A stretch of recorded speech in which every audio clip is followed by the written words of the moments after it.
Bishin again. Welcome back to our channel. For today's video po, pag-uusapan po pa rin natin si Popo Live App.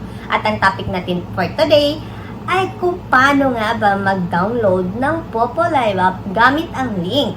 Para po hindi na po kayo pumunta sa inyong Google Play or sa inyong Apple Store. Para diretso-diretso na po inyong pag-register dito sa app na ito. Nasa description box lang po ang link.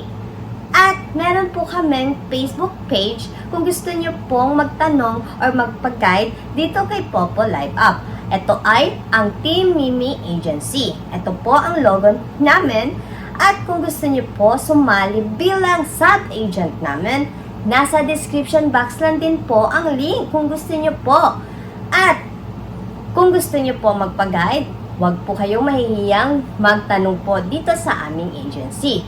Yun lamang po. So, huwag niyo kalimutan, i-download niyo na po ang app na ito, ang Popo Live App. Nasa description box lang po ang link, okay? Thank you so much mga ka-fam!